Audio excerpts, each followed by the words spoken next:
పళ్ళు వంకరగా కారడానికి చాలా కారణాలు ఉన్నాయండి.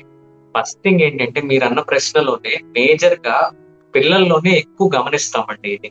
ఎందుకంటే పళ్ళనేవి డెవలప్ అయ్యే స్టేజ్ లోనే మాక్సిమం ప్రాబ్లమ్స్ అనేవి మనకి కనిపిస్తాయి. సో పళ్ళు డెవలప్ అయ్యేటప్పుడు ఏంటంటే బోన్ అనేది చాలా మెత్తగా ఉంటుంది, సాఫ్ట్ గా ఉంటుంది.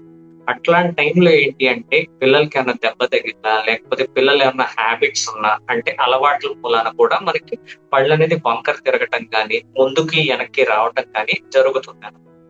సో చాలా మందికి ఏంటి అంటే ఫస్ట్ పాయింట్ వాళ్ళు డెవలప్ అయ్యేటప్పుడే వాళ్ళకి ఈ జా అంటాం కదండి, ఈ దవడ ఎముక అనేది సరిగ్గా రాదనమాట. అది జెనెటికల్ గా ఉంటుంది.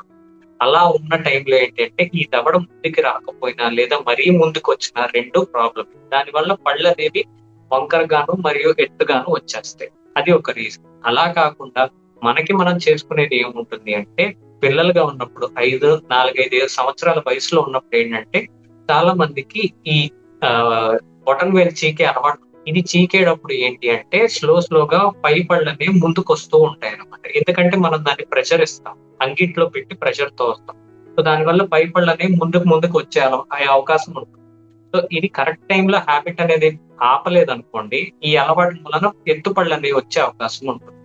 అండ్ ఇంకొకటి ఏంటి అంటే నాలుకతో పళ్ళను తోస్తామండి. అంటే మనం గుటకేసే టైంలో ఏంటి అంటే జనరల్ గా అంగిట్లో పెట్టాల్సిన నాలుక మనం ముందుకు పెడతాం పళ్ళ మీద. అలా పెట్టినప్పుడు కూడా ఏంటంటే నాలుక నుంచి వచ్చే బలం మూలన, ఫోర్స్ మూలన పళ్ళు అనేది వెడమైపోయి గ్యాప్స్ వచ్చే అవకాశం ఉంటుంది.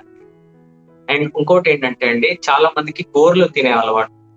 సో ఈ గోర్లు తినే అలవాటు మూలన కూడా ఏంటి అంటే పళ్ళు స్లోగా వంకర తిరిగిపోతుందండి, ఇలా రొటేట్ అయిపోతాయి అనమాట. ఇది చిన్న వయసులో మనం ఈ అలవాట్లు అనేవి లేకుండా చూసుకుంటే మంచిది.